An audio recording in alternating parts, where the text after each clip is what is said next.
A new type of smart fabric developed at the University of Washington could pave the way for jackets that store invisible passcodes and open the door to your apartment or office. The UW computer scientists have created fabrics and fashion accessories that can store data from security codes to identification tags without needing any onboard electronics or sensors. As described in a paper presented October 25 at the Association for Computing Machine Errors User Interface Software and Technology Symposium, US 2017, they leveraged previously unexplored magnetic properties of off-the-shelf conductive thread. The data can be read using an instrument embedded in existing smartphones to enable navigation apps. This is a completely electronic-free design, which means you can iron the smart fabric and put it in the washer and dryer, said senior author Shyam Golikota, associate professor in the Paul G. Allen School of Computer Science Engineering. You can think of the fabric as a hard disk. You're actually doing this data storage on the clothes you're wearing. Most people today combine conductive thread, embroidery thread that can carry an electrical current, with other types of electronics to create outfits, stuffed animals or accessories that light up or communicate.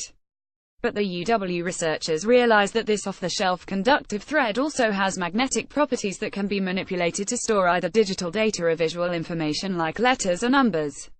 This data can be read by a magnetometer, an inexpensive instrument that measures the direction and strength of magnetic fields and is embedded in most smartphones.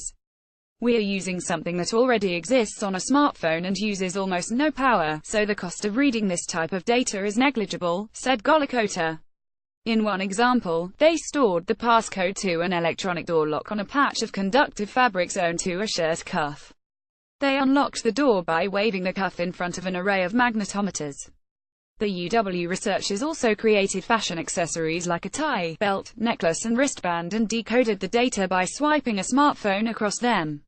They used conventional sewing machines to embroider fabric with off-the-shelf conductive thread, whose magnetic poles start out in a random order. By rubbing a magnet against the fabric, the researchers were able to physically align the poles in either a positive or negative direction, which can correspond to the ones and zeros in digital data. Like hotel card keys, the strength of the magnetic signal weakens by about 30% over the course of a week, though the fabric can be remagnetized and reprogrammed multiple times. In other stress tests, the fabric patch retained its data even after machine washing, drying and ironing at temperatures of up to 320 degrees Fahrenheit. This is in contrast to many smart garments today that still require onboard electronics or sensors to work. That can be problematic if you get caught in the rain or forget to detach those electronics before throwing them in the washing machine, a potential barrier to widespread adoption of other wearable technology designs. The team also demonstrated that the magnetized fabric could be used to interact with a smartphone while it is in one's pocket. Researchers developed a glove with conductive fabric sewn into its fingertips, which was used to gesture at the smartphone. Each gesture yields a different magnetic signal that can invoke specific actions like pausing or playing music. With this system, we can easily interact with smart devices without having to constantly take it out of our pockets, said lead author Justin Chan, an Allen School doctoral student. In the team's tests, the phone was able to recognize 6 gestures: left flick, right flick, upward swipe, downward swipe, click and back click with 90% accuracy. Future work is focused on developing custom textiles that generate stronger magnetic fields and are capable of storing a higher density of data. The research was funded by the National Science Foundation, the Alfred P. Sloan Foundation and Google.